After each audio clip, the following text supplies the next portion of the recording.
शुरू करते हाँ उस दो जहान दे पालन हार दा नाम लैके जो सब पे बहुत ही रहमतां और बख्शिशां करने वाला है। अज दे सत्संग की शुरुआत करिए। सब तो पहला ऐसे ही उन्हां सारे मैंबरां नूं जिन्हां दी वजह नाल अज सानूं सारिआं नूं इस सत्संग 'च बैठण दा मौका मिल रहा है, जिन्हां ने ये सारा इन्ना सुंदर इंतजाम किया और असीं सत्संग का आनंद लैण वास्ते इत्थे इकट्ठे होए हाँ। सो सब तो पहले असीं इन्हां सारे मैंबरां नूं अपनी तरफों आई हुई सारी संगत की तरफों इस सत्संग दीआं बहुत बहुत बधाइयां देवांगे, मुबारकबाद देवांगे।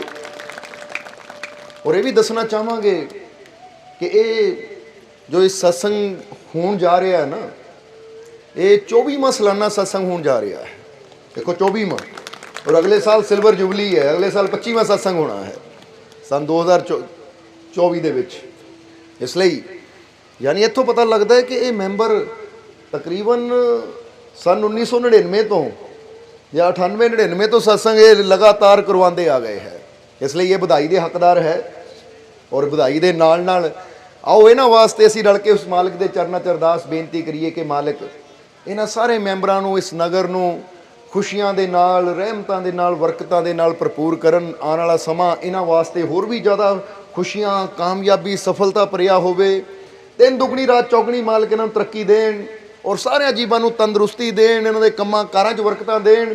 और जिस तरह ये 24वां सत्संग हो रहा है ना, इसी तरह मालिक इन्हां नूं हिम्मत दिंदे रहण। 25वां होवे, 50वां होवे, 100वां भी होवे, और इदां लगातार ये रीत चलदी चली जावे। इन्हां मालिक ताकत देण इन्हां नूं, क्योंकि संगत दीआं दुआवां 'च बड़ा असर हुंदा है।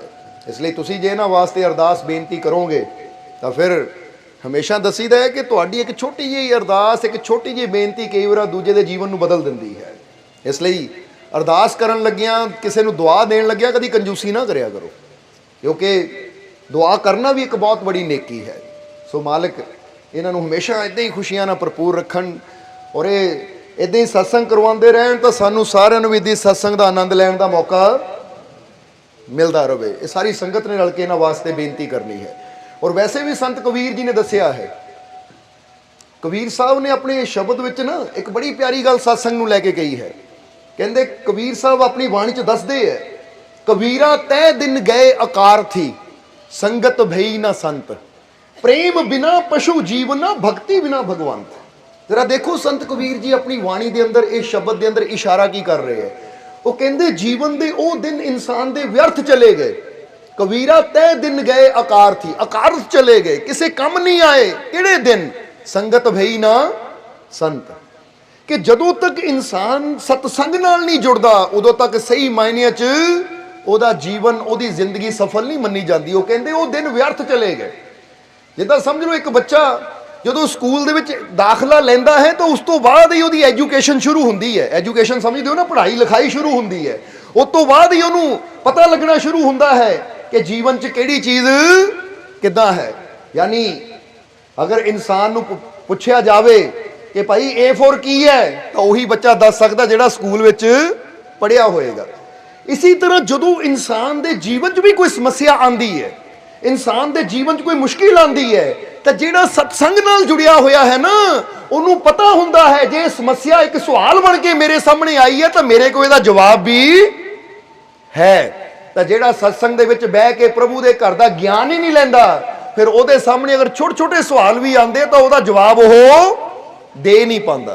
क्योंकि जीवन दे विच समस्या, मुश्किल, परेशानी कई बार इंसान दे सामने सवाल दे रूप च आंदी है और वो सवाल दा जवाब वही इंसान दे सकता जिहड़ा नियम नाल, सत्संग नाल जुड़िया होवे। इसलिए कबीर साहब दसदे कबीरा तय दिन गए आकार थी, संगत भई ना संत। जिद्दां असीं एक महात्मा बुद्ध के जीवन की एक छोटी जी कहानी दसी दी है। कहानी बड़ी प्यारी है, कई बार जिक्र किया है, पर इत्थों पता लगता है कि एक कहानी के पिछे अर्थ की है। कि एक बुजुर्ग सी महात्मा बुद्ध के कोल बैठे हुए, तो महात्मा बुद्ध ने मुस्कुरा के पूछा, बुजुर्गो तुहाडी उम्र कितनी है? तो बुजुर्ग ने पता की किया, कहता जी मेरी उम्र 5 साल की है। हुण 5 साल क्यों किया? दाढ़ी चिट्टी, सिर दे बाल चिट्टे, पर उम्र कितनी दसी? 5 साल। तो कोल ही महात्मा बुद्ध दा सेवक आनंद भी बैठा होया सी। उन्हें बुजुर्ग की तरफ देखिया ਤਾਂ ਦੇਖ ਕੇ ਬਜ਼ੁਰਗਾਂ ਨੂੰ ਕਿਹਾ, ਬਜ਼ੁਰਗੋ ਕਮਾਲ ਦੀ ਗੱਲ ਹੈ, ਤੁਸੀਂ ਗੁਰੂ ਦੇ ਸਾਹਮਣੇ ਝੂਠ ਬੋਲਦੇ ਹੋ। ਉਹ ਗੁਰੂ ਦੇ ਚਰਨਾਂ 'ਚ ਬਹਿ ਕੇ ਝੂਠ ਬੋਲਦੇ ਹੋ। ਤੁਹਾਡੀ ਉਮਰ ਤਾਂ ਦੇਖਣ ਨੂੰ 85 ਜਾਂ 90 ਸਾਲ ਦੀ ਲੱਗਦੀ ਹੈ, ਔਰ ਤੁਸੀਂ 5 ਸਾਲ ਕਹਿ ਰਹੇ ਹੋ, ਕਿਉਂ ਝੂਠ ਬੋਲਦੇ ਹੋ? ਤਾਂ ਉਸ ਵੇਲੇ ਬਜ਼ੁਰਗ ਨੇ ਹੱਥ ਜੋੜੇ, ਉਹ ਕਹਿੰਦੇ ਮੈਂ ਇਹਨਾਂ ਸਾਹਮਣੇ ਬਹਿ ਕੇ ਝੂਠ ਨਹੀਂ ਬੋਲ ਸਕਦਾ, ਜੇ ਨਹੀਂ ਯਕੀਨ ਤਾਂ ਇਹਨਾਂ ਨੂੰ ਪੁੱਛ ਲਓ ਕਿ ਮੈਂ ਸੱਚ ਬੋਲਿਆ ਜਾਂ ਝੂਠ। ਹੁਣ ਆਨੰਦ ਨੇ ਮਹਾਤਮਾ ਬੁੱਧ ਦੀ ਤਰਫ ਦੇਖਿਆ ਔਰ ਕਹਿਣ ਲੱਗਾ, ਮਹਾਰਾਜ ਇਹ ਸਰਾਸਰ ਝੂਠ ਬੋਲ ਰਿਹਾ ਔਰ ਫਿਰ ਤੁਹਾਡੇ ਵੱਲ ਇਸ਼ਾਰਾ ਕਰ ਰਿਹਾ ਹੈ ਕਿ ਇਹਨਾਂ ਨੂੰ ਪੁੱਛ ਲਓ ਮੈਂ ਸੱਚ ਬੋਲ ਰਿਹਾ ਜਾਂ ਝੂਠ। ਸੋ ਮਹਾਰਾਜ ਸਰਾਸਰ ਝੂਠ ਬੋਲ ਰਿਹਾ ਹੈ, ਫਿਰ ਵੀ ਤੁਹਾਡੇ ਵੱਲ ਇਸ਼ਾਰਾ ਕਰ ਰਿਹਾ ਹੈ। ਤਾਂ ਉਸ ਵੇਲੇ ਮਹਾਤਮਾ ਬੁੱਧ ਮੁਸਕਰਾਏ, ਕਹਿੰਦੇ ਆਨੰਦ ਦਰਅਸਲ ਇਹ ਬਜ਼ੁਰਗ ਜੋ ਬੋਲ ਰਿਹਾ ਸੱਚ ਬੋਲ ਰਹੇ ਹੈ।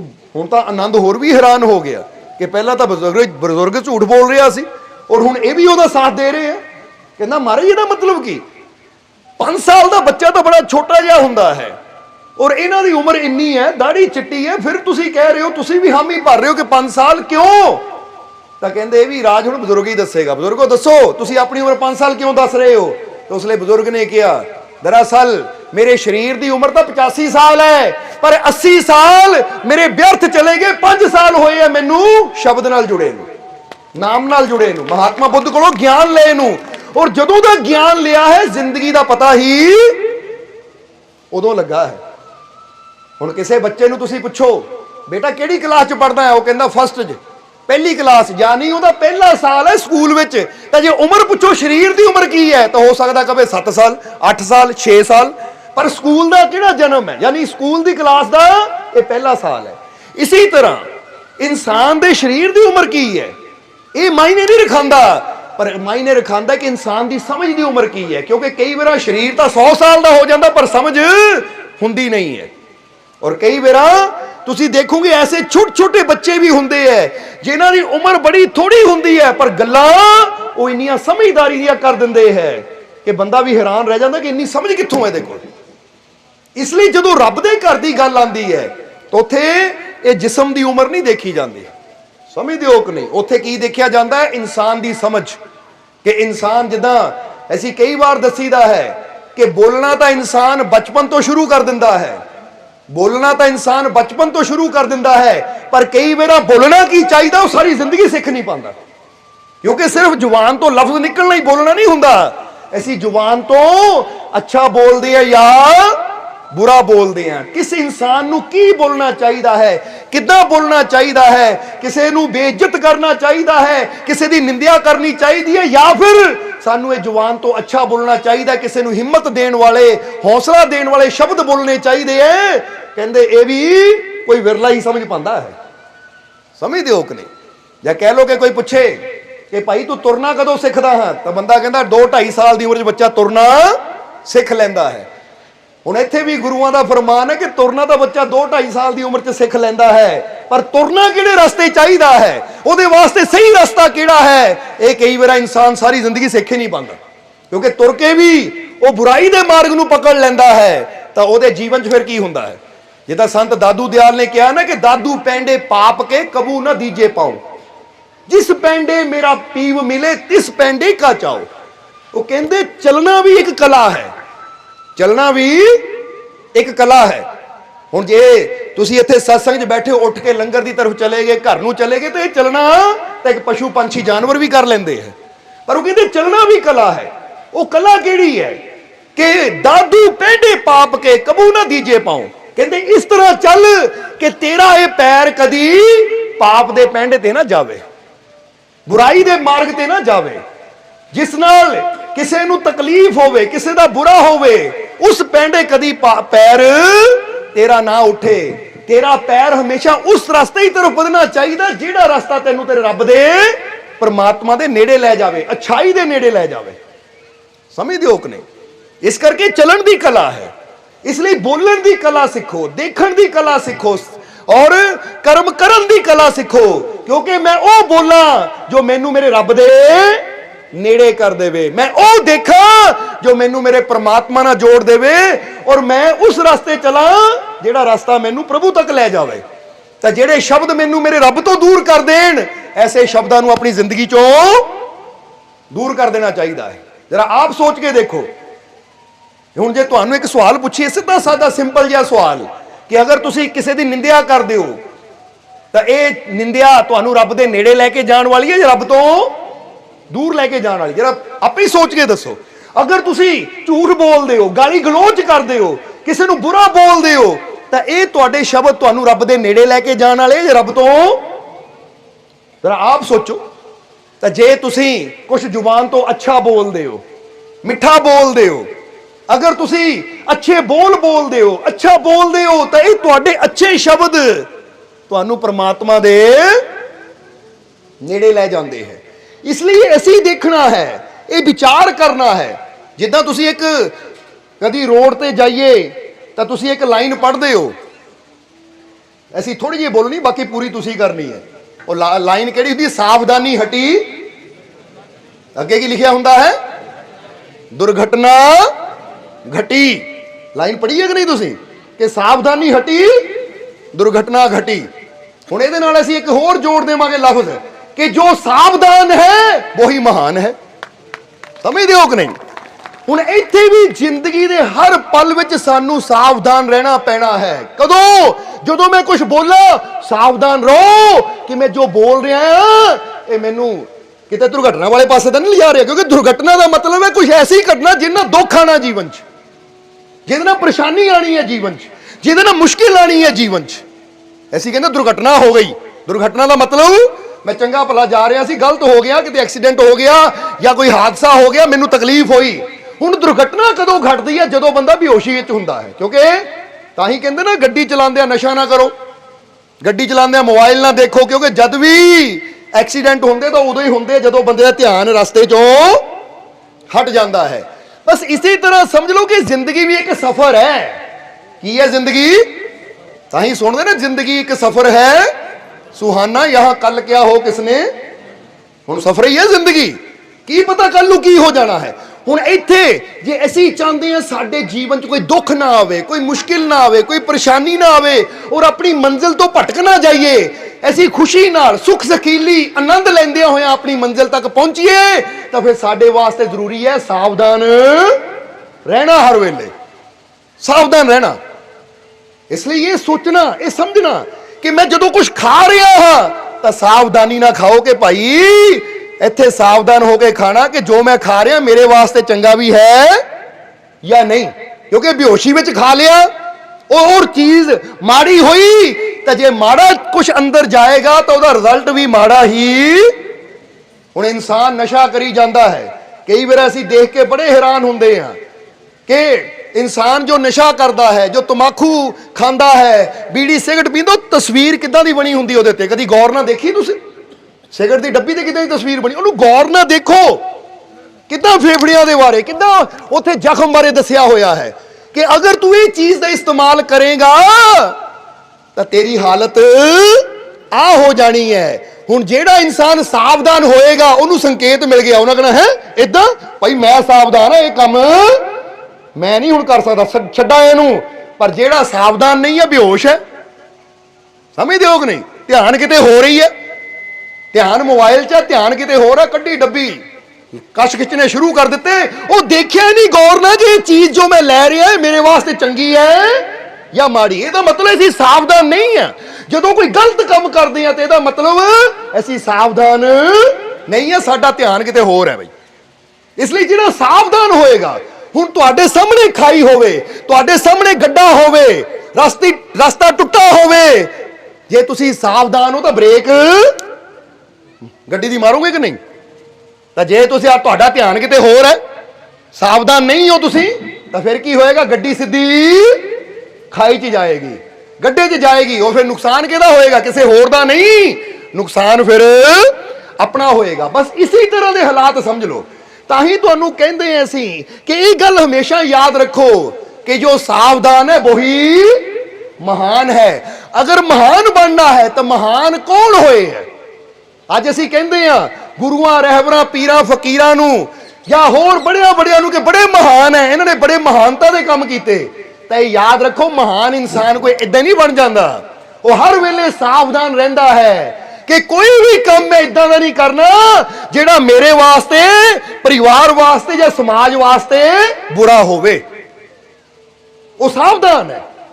ਇਸ ਲਈ ਫਿਰ ਕਵਾਂਗੇ, खाण लगे सावधानी बरतो कि मैं जो खा रहा हाँ ਇਹਦਾ ਮੇਰੇ ਤੇ ਅਸਰ ਕੀ ਹੋਣਾ ਹੈ, ਇਹਦਾ ਮੇਰੇ ਤੇ ਪ੍ਰਭਾਵ ਕੀ ਪੈਣਾ ਹੈ। ਕਿਤੇ ਮੈਂ ਉਹ ਚੀਜ਼ ਤਾਂ ਨਹੀਂ ਖਾ ਰਿਹਾ ਜਿਹੜੀ ਚੀਜ਼ ਮੈਨੂੰ ਹੀ, ਕਿਉਂਕਿ ਅੱਜ ਇੱਕ ਗੱਲ ਯਾਦ ਰੱਖਣਾ, ਕੁਝ ਚੀਜ਼ਾਂ ਐਸੀਆਂ ਹੁੰਦੀਆਂ ਹੈ ਜਿਨ੍ਹਾਂ ਨੂੰ ਤੁਸੀਂ ਖਾਂਦੇ ਹੋ ਉਹ ਤੁਹਾਨੂੰ ਬਲ ਦਿੰਦੀਆਂ ਹੈ, ਸ਼ਕਤੀ ਦਿੰਦੀਆਂ ਹੈ, ਤੁਹਾਨੂੰ ਬਿਹਤਰ ਬਣਾਉਂਦੀਆਂ ਹੈ। ਪਰ ਕੁਝ ਚੀਜ਼ਾਂ ਐਸੀਆਂ ਜਿਹੜੀਆਂ ਤੁਸੀਂ ਖਾਂਦੇ ਹੋ ਤਾਂ ਬਾਅਦ ਚੋਂ ਤੁਹਾਨੂੰ ਹੀ ਖਾਣੀਆਂ ਸ਼ੁਰੂ ਕਰ ਦਿੰਦੀਆਂ, ਤੁਹਾਨੂੰ ਅੰਦਰੋਂ ਅੰਦਰ। ਹੁਣ ਬੰਦਾ ਨਸ਼ਾ ਕਰਦਾ ਹੈ, ਪਹਿਲਾਂ ਤਾਂ ਬੰਦਾ ਨਸ਼ੇ ਨੂੰ ਖਾਂਦਾ ਹੈ, ਪਰ ਇਹ ਨਸ਼ਾ ਜਦੋਂ ਅੰਦਰ ਜਾਂਦਾ ਹੈ ਤਾਂ ਫਿਰ ਬੰਦੇ ਨੂੰ ਅੰਦਰੋਂ ਖਾਣਾ, ਫਿਰ ਬੰਦੇ ਦੀਆਂ ਕਿਡਨੀਆਂ ਵੀ ਗਈਆਂ, ਲੀਵਰ ਵੀ ਗਿਆ, ਤੰਦਰੁਸਤੀ ਗਈ, ਸਿਹਤ ਗਈ। ਇਦਾਂ ਹੌਲੀ ਹੌਲੀ ਫਿਰ ਇਹ ਚੀਜ਼ਾਂ ਸਾਡੇ ਜੀਵਨ ਨੂੰ ਬਰਬਾਦ ਕਰ ਦਿੰਦੀਆਂ ਹੈ, ਸਾਨੂੰ ਦੁੱਖਾਂ ਦੀ ਤਰਫ ਲੈ ਜਾਂਦੀਆਂ ਹੈ। ਇਸ ਲਈ ਸਾਵਧਾਨ ਰਹਿਣਾ ਬਹੁਤ ਹੀ, ਇਸ ਲਈ ਖਾਣ ਲੱਗੇ ਵੀ ਸਾਵਧਾਨ ਰਹੋ और बोलन लगे भी सावधान रहो कि मैं जो बोल रहा हाँ फिर कमांगे। बंदा ये ना सोचे बोलन ना की हुंदा है, जो असी बोलते हैं ओदा प्रभाव भी साडे जीवन ते समाज ते पैंदा है। इसलिए असी कई बार दसी दा महाभारत दा एडा वड्डा युद्ध होया ना, तो ओदा कारण भी सी द्रौपदी अपनी जुबान ते कंट्रोल नहीं कर पाई सी। उन्हें दुर्योधन नूं भरी सभा च कहता सी अन्ने दा पुੱਤ अन्ना, ਉਹ ਅਗਰ ਉਹਨਾਂ ਲਫ਼ਜ਼ਾਂ ਤੇ ਕੰਟਰੋਲ ਕਰ ਲੈਂਦੀ ਤਾਂ ਐਡਾ ਵੱਡਾ ਯੁੱਧ ਨਹੀਂ ਹੋਣਾ ਸੀ। ਕਿਉਂਕਿ ਜਦੋਂ ਅੰਨੇ ਦਾ ਪੁੱਤ ਅੰਨਾ ਭਰੀ ਸਭਾ 'ਚ ਦੁਰਯੋਧਨ ਨੂੰ ਕਿਹਾ ਤਾਂ ਦੁਰਯੋਧਨ ਦੇ ਹੰਕਾਰ ਨੂੰ ਚੋਟ ਲੱਗੀ। ਦੁਰਯੋਧਨ ਨੇ ਕਸਮ ਖਾਧੀ ਜਿੱਦਾਂ ਇਹਨਾਂ ਭਰੀ ਸਭਾ ਦੇ ਵਿੱਚ ਮੇਰੀ ਬੇਇੱਜ਼ਤੀ ਕੀਤੀ ਹੈ, ਮੈਂ ਵੀ ਭਰੀ ਸਭਾ ਵਿੱਚ ਦ੍ਰੋਪਦੀ ਦੀ ਬੇਇੱਜ਼ਤੀ ਕਰਨੀ ਹੈ। ਹੁਣ ਉਹ ਬਦਲਾ ਲੈਣ ਦੀ ਖਾਤਰ ਫਿਰ ਜੂਏ ਦਾ ਸ਼ੜਯੰਤਰ ਰਚਿਆ ਗਿਆ, ਸਮਝਦੇ ਹੋ ਕਿ ਨਹੀਂ। ਫਿਰ ਭਰੀ ਸਭਾ ਦੇ ਵਿੱਚ ਦ੍ਰੋਪਦੀ ਦਾ ਚੀਰਹਰਨ ਦਾ ਸ਼ੜਯੰਤਰ ਰਚਿਆ ਗਿਆ। पर एक शुरू कित्थों होया, एक जवान ते कंट्रोल ना होने की वजह नाल। इसलिए फिर कहांगे कि बोलन लग्या भी सोचो। बंदा कई बार बिना सोचिया समझिया बिना सावधानी ना बोलता दिंदा है, पर बाद चों दा हरजाना बहुत बड़ा भरना पैंदा है। बोलो समझदे हो कि नहीं। जिद्दां इत्थे फिर कहना चाहांगे, कहंदे फ्रांस दा राजकुमार सी, जदों युद्ध हारिया तां ਉਹਨੂੰ कैद कर लिया गया। जो कैद कर लिया गया फ्रांस के राजकुमार नूं और उन्होंने फांसी की सज़ा सुनाई गई कि फांसी देनी है। जो फांसी की सज़ा देन लगे उहदे गल च रस्सी पाई गई। जो रस्सी पाई गई तो उस वेले जो जल्लाद ने रस्सी खिंची, रस्सी टुट गई। और उस वेले वो जिन्हां ने वो जंग जित्ती सी ना, उन्हां दा नियम सी कि जे रस्सी टुट जाए तो वह कैदी नूं याद कर दिंदे है। स्पेन ने कब्जा किया सी उस वेले, वो कैदी नूं याद कर दिंदे है। तो फिर की होया, हुण देखो वो राजकुमार की जुबान का कसूर। उसलिए उन्हें पता की किया, जब रस्सी टुटी हस के कहन लगा वो स्पेन वालियां को तो मजबूत रस्सी भी है नहीं जिहड़ी मैनूं लटका सके। समझदे हो कि नहीं। हालांकि राजे ने हुक्म कर दिता सी कि भाई जे रस्सी टुट गई छड्ड दिओ, आजाद कर दिओ, क्योंकि नियम सी उन्हां दा। पर उहदी जुबान ने की किया कि स्पेन वाले को इदां दी रस्सी भी है नहीं जिहड़ी मैनूं लटका सके। हस के कहा उन्हें मजाक च। जो राजे नूं पता लगा, राजा कहता लियाओ दोबारा रस्सी लटकाओ इनू, फिर ये तो साडी बेइज्जती कर रहा है। एक जुबान ते कंट्रोल ना होने की वजह उसकी जान बच सकती सी, पर फिर दोबारा नवी रस्सी मंगाई गई और उन्होंने लटकाया गया। और फिर लाश ते लिखा गया कि स्पेन वाले को इदां दी रस्सी है कि फ्रांस के बड़े बड़े राजकुमार लटकाए जा सकन। अगर वह जुबान ते कंट्रोल रखता तो उसकी जान बच जानी सी। सो तुसी भी जीवन च देखो कि कई बार बड़े अच्छे अच्छे रिश्ते होंदे हैं जिहड़े गलत बोलबाणी नाल ही खत्म हो जाते हैं। इसलिए सावधानी हटी दुर्घटना। राजकुमार सावधानी हटी, फांसी ते चढ़ गया, दुर्घटना घट गई। अगर सावधान रहिंदा, धन्नवाद करदा कि ईश्वर दा शुक्र है उन्हें मैनूं एक मौका दिता है, इसलिए मैं हुण इस जिंदगी नूं सही ढंग नाल चलावां। पर उन्हें उस वेले कंट्रोल नहीं किया और मजाक विच गल कह दी, वो मजाक ही उन्होंने भारी कह दे पै गया कि नहीं। इसलिए जीवन के हर मोड़ ते सावधान रहना साडे वास्ते बहुत ही जरूरी है। बोलन लगिया भी, खाण लगिया भी, कोई कर्म करन लगिया भी। और इत्थे तक बाबा फरीद ने तो बड़ी प्यारी गल कही सी। बाबा फरीद कहते किसी के घर जाओ, किसी के घर जाओ तो अन्ने और बोले बन के जाओ, और किसी के घरों जो आओ वापस तो गूंगे बन के आओ। किसी ने क्या मारा, ये मतलब की वो कहते मतलब जो किसी के घर जाओ ਤੇ ਐਵੇਂ ਆਪਣੀ ਨਜ਼ਰ ਇੱਧਰ ਨੂੰ ਨਾ ਦੇਖੋ ਕਿਹੜਾ ਕੀ ਕਰ ਰਿਹਾ ਕਿਹੜਾ ਕੀ ਨਹੀਂ ਕਰ ਰਿਹਾ। ਸਮਝਦੇ ਹੋ ਕਿ ਨਹੀਂ? ਔਰ ਬੋਲੇ ਬਣ ਕੇ ਬੈਠੋਗੇ, ਘਰ ਦਾ ਜੋ ਕੋਈ ਵੀ ਗੱਲ ਤੁਹਾਡੇ ਨਾਲ ਕਰੇ ਉਹਨੂੰ ਬਸ ਇਦਾਂ ਸੁਣੋ ਜਿੱਦਾਂ ਸੁਣੀ ਨਹੀਂ ਹੁੰਦੀ। ਔਰ ਗੂੰਗੇ ਬਣ ਕੇ ਬਾਹਰ ਨਿਕਲੋ ਤਾਂ ਕਿ ਘਰ 'ਚ ਜੋ ਤੁਸੀਂ ਸੁਣਿਆ ਬਾਹਰ ਜਾ ਕੇ ਕਿਸੇ ਨੂੰ ਦੱਸੋ ਨਾ ਕਿ ਉਹ ਘਰ 'ਚ ਇਦਾਂ ਹੁੰਦੀ ਹੈ, ਉਹ ਘਰ 'ਚ ਉਦਾਂ ਹੁੰਦੀ ਹੈ। ਕਹਿੰਦੇ ਜਦ ਵੀ ਇਨਸਾਨ ਜੀਵਨ 'ਚ ਦੁਖੀ ਬਰਬਾਦ ਹੁੰਦਾ ਹੈ ਤਾਂ ਉਦੋਂ ਹੀ ਹੁੰਦਾ ਜਦੋਂ ਦੂਜਿਆਂ ਦੇ ਘਰ ਦੇ ਭੇਦ ਬਾਹਰ ਖੋਲਣੇ ਸ਼ੁਰੂ ਕਰ ਦਿੰਦਾ ਤੇ ਰੱਬ ਉਹ ਤੋਂ ਨਾਰਾਜ਼ ਹੁੰਦਾ ਹੈ। ਫਿਰ ਇਸ ਲਈ ਰਾਜ ਦੀਆਂ ਗੱਲਾਂ ਕੁਝ ਫਕੀਰ ਕਿਉਂਕਿ ਸਾਵਧਾਨ, ਉਹ ਕਹਿੰਦੇ ਹਰ ਮੌਕੇ ਤੇ ਸਾਵਧਾਨ ਰਹਿਣਾ ਸਾਡਾ ਬਹੁਤ ਹੀ ਕਹਿ ਦਿਓ। ਹੁਣ ਤੁਸੀਂ ਸੱਚ ਦੱਸਿਓ, ਤੁਸੀਂ ਜੀਵਨ 'ਚ ਕਿੰਨੇ ਕੁ ਸਾਵਧਾਨ ਹੋ? ਅੱਛਾ, ਸਵੇਰੇ ਉੱਠ ਕੇ ਸਭ ਤੋਂ ਪਹਿਲਾਂ ਕੰਮ ਕੀ ਕਰਦੇ ਹੋ? ਸਭ ਤੋਂ ਪਹਿਲਾਂ ਕੰਮ ਕੀ ਕਰਦੇ ਹੋ? ਹੁਣ ਜਿਹੜੇ ਤਾਂ ਸਾਵਧਾਨ ਹੈ ਨਾ, ਉਹ ਜਦੋਂ ਵੀ ਉਹਨਾਂ ਦੀ ਅੱਖ ਖੁੱਲਦੀ ਹੈ ਸਭ ਤੋਂ ਪਹਿਲਾਂ ਆਪਣੇ ਰੱਬ ਦਾ ਸ਼ੁਕਰ ਕਰਦੇ ਹੈ, ਆਪਣੇ ਰੱਬ ਦਾ ਧੰਨਵਾਦ ਕਰਦੇ ਹੈ। ਕੀ ਕਹਿੰਦੇ ਆ? ਸ਼ੁਕਰ ਹੈ ਮੇਰੇ ਮਾਲਿਕ, ਸ਼ੁਕਰ ਹੈ ਪ੍ਰਮਾਤਮਾ ਮੈਨੂੰ ਇੱਕ ਹੋਰ ਮੌਕਾ ਦੇਣ ਲਈ। ਕਿਉਂਕਿ ਇਹ ਦਿਨ ਨਹੀਂ ਹੈ, ਇਹ ਰੱਬ ਨੇ ਸਾਨੂੰ ਮੌਕਾ ਦਿੱਤਾ ਹੈ ਕਿ ਆਪਣੀਆਂ ਪੁਰਾਣੀਆਂ ਗਲਤੀਆਂ ਦਾ ਅਸੀਂ ਸੁਧਾਰ ਕਰੀਏ, ਆਪਣੇ ਆਪ ਨੂੰ ਬਿਹਤਰ ਬਣਾਈਏ। ਪਰ ਕਈ ਕੀ ਹੁੰਦੇ ਆ, ਉਹ ਸ਼ੁਕਰ ਕਰਨ ਦੀ ਬਜਾਏ ਉਹ ਮੋਬਾਈਲ ਕਿੱਥੇ ਮੇਰਾ, ਮੈਸੇਜ ਕਿਹੜਾ ਆਇਆ ਸਵੇਰੇ ਸਵੇਰੇ, ਇਹਦਾ ਮਤਲਬ ਸਾਵਧਾਨ ਨਹੀਂ ਹੈ, ਇਹ ਬੇਹੋਸ਼ੀ 'ਚ ਜੀ ਰਿਹਾ ਹੈ। ਕਿਉਂਕਿ ਸਵੇਰੇ ਉੱਠ ਕੇ ਜਿੱਥੇ ਰੱਬ ਦਾ ਨਾਮ ਲੈਣਾ ਚਾਹੀਦਾ ਹੈ ਉੱਥੇ ਜਦੋਂ ਮੋਬਾਈਲ ਵਾਲੇ ਪਾਸੇ, ਨਿਊਜ਼ ਵਾਲੇ ਪਾਸੇ, ਨਿਊਜ਼ ਪੇਪਰ ਵਾਲੇ ਪਾਸੇ ਦੌੜਦੇ ਤੇ ਇਹਦਾ ਮਤਲਬ ਅਸੀਂ ਬੇਹੋਸ਼ੀ ਜ਼ਿੰਦਗੀ ਜੀ ਰਹੇ ਹਾਂ। ਇਹ ਗੱਲ ਯਾਦ ਰੱਖਣਾ ਸਾਰਿਆਂ ਨੇ। ਇਸ ਕਰਕੇ ਅਗਰ ਅਸੀਂ ਸਾਵਧਾਨ ਹੋਈਏ ਤਾਂ ਫਿਰ ਸਾਨੂੰ ਹਰ ਪਲ ਹਰ ਘੜੀ ਇੱਕ ਫਿਕਰ ਰਹਿੰਦੀ ਹੈ ਕਿ ਭਾਈ ਕਿਤੇ ਮੈਂ ਉਹ ਕਰਮ ਨਾ ਕਰਾਂ। ਕਿਉਂਕਿ ਕਹਿੰਦੇ ਆ ਨਾ ਗੁਰਬਾਣੀ 'ਚ ਕੀ ਆਇਆ ਹੈ, ਕਰਨੀ ਆਪੋ ਆਪਣੀ। ਕਹਿ ਦਿਓ ਹੁਣ ਅੱਗੇ ਕੀ ਹੈ, ਕਹਿ ਦੂਰ। ਕਹਿੰਦੇ ਸਾਡੀ ਕਰਨੀ ਸਾਨੂੰ ਨੇੜੇ ਵੀ ਕਰ ਦਿੰਦੀ ਹੈ, ਸਾਡੀ ਕਰਨੀ ਸਾਨੂੰ। ਇਸ ਲਈ ਜਿਹੜੇ ਸਾਵਧਾਨ ਰਹਿਣ ਵਾਲੇ ਆ ਨਾ, ਉਹ ਹਮੇਸ਼ਾ ਇਹ ਦੇਖਦੇ ਐ ਕਿ ਭਾਈ ਮੈਂ ਸਾਵਧਾਨ ਰਹਿਣਾ ਕਿ ਕੋਈ ਮੇਰੇ ਤੋਂ ਇਦਾਂ ਦੀ ਕਰਨੀ ਨਾ ਹੋ ਜਾਵੇ ਜਿਹੜੀ ਮੈਨੂੰ ਮੇਰੇ ਰੱਬ ਤੋਂ, ਮੇਰੀਆਂ ਖੁਸ਼ੀਆਂ ਤੋਂ, ਮੇਰੀ ਤੰਦਰੁਸਤੀ ਤੋਂ, ਮੇਰੇ ਆਨੰਦ ਤੋਂ ਮੈਨੂੰ ਦੂਰ ਲੈ ਜਾਵੇ। ਕਿਉਂਕਿ ਖੁਸ਼ੀ ਤੋਂ, ਤੰਦਰੁਸਤੀ ਤੋਂ ਦੂਰ ਇਨਸਾਨ ਜਦ ਵੀ ਜਾਂਦਾ ਹੈ ਤਾਂ ਉਹਦੀਆਂ ਕਮੀਆਂ ਕਰਕੇ ਹੀ ਜਾਂਦਾ ਹੈ। ਉਹ ਸਮਝਦੇ ਹੋ ਕਿ ਨਹੀਂ? ਇਸ ਕਰਕੇ ਯਾਦ ਰੱਖਣਾ ਹਮੇਸ਼ਾ। ਜਿੱਦਾਂ ਇੱਥੇ ਇੱਕ ਲਾਈਨ ਕਹਿਣਾ ਚਾਹਾਂਗੇ, ਇਹਨੂੰ ਆਪਣੇ ਦਿਲ ਤੇ ਲਿਖ ਲਿਓ कि कोई भी इंसान किसी जादू की छड़ी से कामयाब नहीं होता।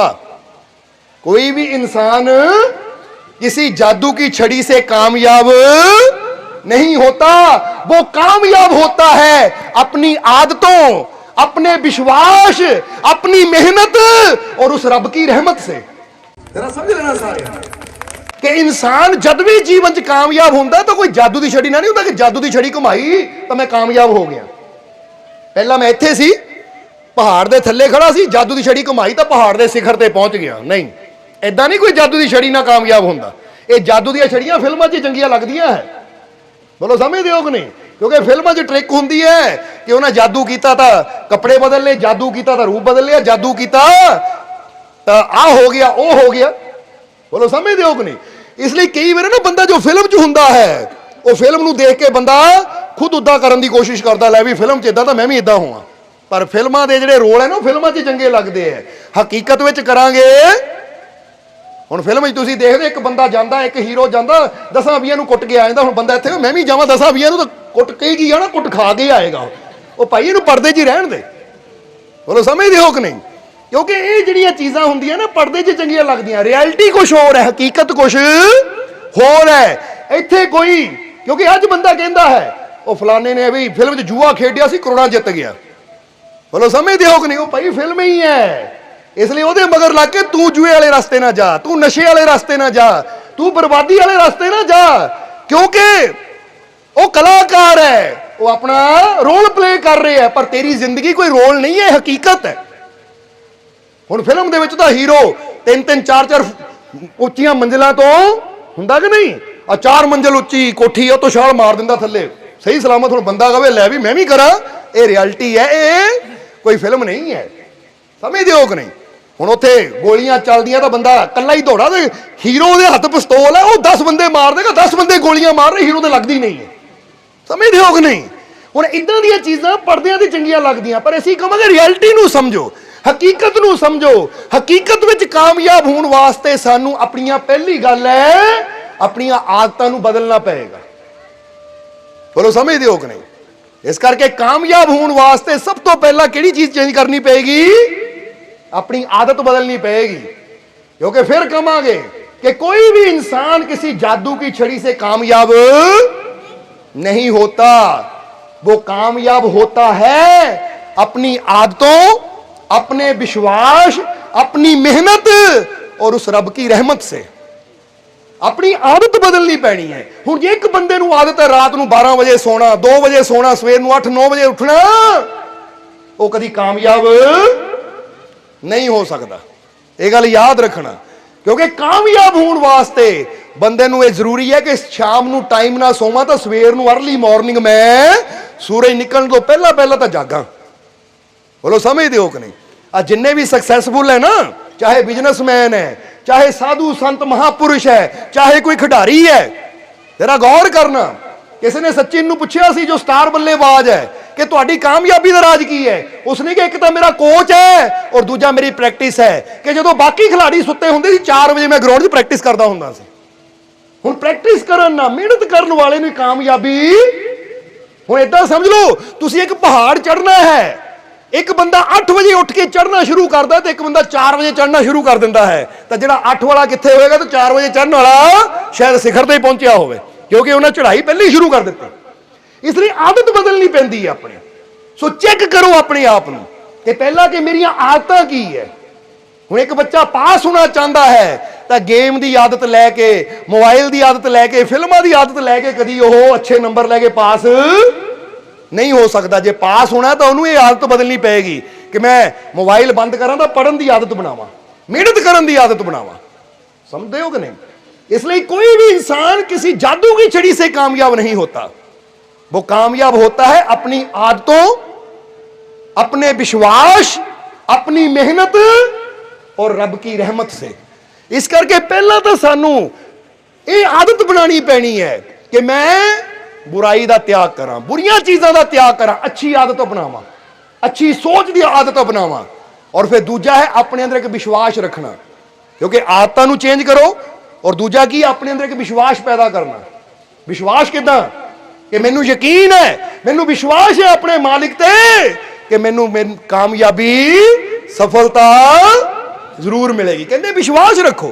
क्योंकि कोई भी कर्म करता है इंसान, कोई भी कर्म करता है तो फिर कहांगे ज्यादातर कामयाबी उन्होंने ही मिलती है जेड़े विश्वास रखते हैं कि मैनू यकीन है काम च मैनू सफलता जरूर। हाँ, एक दो बार अगर बंदे नूं रास्ते च ठोकर लगती भी है, पर जिन्हों विश्वास है वो कदी उन्होंने ठोकरां तो घबरांदा नहीं, अपनी कोशिश नूं जारी रखता है। बोलो समझते हो कि नहीं? क्योंकि उन्हें विश्वास है मैं मंजिल ते जरूर पहुंचना है। तो जिन्हां अंदर विश्वास नहीं वो माड़ी मुश्किल देख के डर के बैठ जाते हैं। इसलिए फिर तुहानूं कहांगे अच्छी आदत अपनाओ और अपने अंदर एक कॉन्फिडेंस, एक विश्वास भी पैदा करो कि मैनू अपने आप पे तो अपने रब की रहमत ते पूरा विश्वास है कि जे मैं इस मंजिल नूं पाना है तो मंजिल मैनू जरूर मिलेगी, मैनू कामयाबी जरूर मिलेगी। फिर चाहे वो सेहत नूं लैके होवे, चाहे कारोबार नूं लैके होवे, चाहे पढ़ाई नूं लैके होवे, चाहे किसी भी फील्ड च होवे, विश्वास रखो अपने अंदर, यकीन रखो अपने अंदर। और तीसरी चीज है मेहनत। क्योंकि मेहनत करने वाला ही, मेहनत का मतलब की है जिहदा कहते कदम कदम बढ़ाए जा, खुशी के गीत कि आप कदम भी बढ़ाना है तो नाल खुशी भी रखनी है। खुशी क्यों कि आ जिहड़ा मेरा एक एक कदम उठ रहा मैनू मेरी मंजिल दे नेड़े लैके जा रहा है। समझदे हो कि नहीं? इस करके जिहड़ा खुशी नाल, हुण फर्ज करो एक बच्चा पढ़ता है पर वो दुखी होके पढ़ता है, या कोई काम करता दुखी होके करता है, तो जिहड़ा काम दुखी होके कीता जावे तो सफलता मिलन दे चांस बहुत घट जाते हैं। तो जिहड़ा काम खुशी ना कीता जावे, ये बच्चा पढ़ता भी है ना, पढ़ना मेरी खुशी है, तो जिहड़ा खुशी ना कोई काम करता है उहदे सफल होने के चांस भी कई गुना वध जाते हैं। इसलिए जो कर्म करो ना तुसीं नाले कदम बढ़ाओ, मेहनत करो, नाले खुशी दे नाल, मजबूरी समझ के नहीं। समझदे हो कि नहीं? क्योंकि कई बार देखिया ना कि कई नौजवान जिम जाते हैं वो खुशी नाल नहीं मजबूरी ना जाते हैं, दिल तो नहीं करता पर जाना ही पैना है।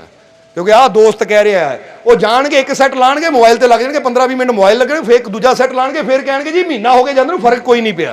तो इदा फर्क नहीं पैंदे, क्योंकि जिन्हां अंदर करन दी भावना हुंदी है वो फिर ਰੈਸਟ ਘੱਟ ਕਰਦੇ ਐ ਤਾਂ ਮਿਹਨਤ ਜ਼ਿਆਦਾ ਕਰਦੇ ਹੈ। ਇਹ ਸਮਝ ਲੈਣਾ ਸਾਰਿਆਂ ਨੇ। ਇਸ ਕਰਕੇ ਫਿਰ ਕਵਾਂਗੇ ਕਿ ਜਿੰਨੀ ਤੁਸੀਂ ਆਪਣੀ ਮਿਹਨਤ ਦੀ ਮਾਤਰਾ ਵਧਾਉਂਦੇ ਚਲੇ ਜਾਓਗੇ, ਵਿਸ਼ਵਾਸ ਦੀ ਮਾਤਰਾ ਵਧਾਉਂਦੇ ਚਲੇ ਜਾਓਗੇ, ਉਨਾ ਕਾਮਯਾਬੀ ਤੁਹਾਡੇ ਨੇੜੇ ਆਂਦੀ ਚਲੀ ਜਾਏਗੀ। ਇਹ ਉਦਾਂ ਹੀ ਹੈ ਜਿੱਦਾਂ ਕੋਈ ਗੱਡੀ ਦੀ ਸਪੀਡ ਵਧਾ ਦੇਵੇ ਤਾਂ ਬੜੀ ਜਲਦੀ ਮੰਜ਼ਿਲ ਤੱਕ ਪਹੁੰਚ ਜਾਂਦਾ, ਤੇ ਗੱਡੀ ਦੀ ਸਪੀਡ ਹੀ 5-10 ਤੇ ਚਲੇ ਤਾਂ ਫਿਰ ਟਾਈਮ ਵੀ, ਹੁਣ ਗੱਡੀ ਚਲਾਉਣ ਲੱਗਿਆ ਨਹੀਂ ਅਸੀਂ ਕਹਿੰਦੇ ਸਪੀਡ ਤੇਜ਼ ਕਰੋ, ਉੱਥੇ ਵੀ ਸੜਕ ਦੇਖ ਕੇ, ਰਸ਼ ਦੇਖ ਕੇ, ਇਹ ਨਹੀਂ ਕਿ ਸਤਸੰਗ ਚ ਮਾਲ ਕਰਨਗੇ ਗੱਡੀ ਸਪੀਡ ਤੇਜ਼ ਕਰੋ, ਅਸੀਂ ਚਲਾਣੀ 120 ਤੇ ਹੈ। ਐਸੀ ਗੱਡੀ ਦੀ ਸਪੀਡ ਦੀ ਗੱਲ ਨਹੀਂ ਕਰ ਰਹੇ।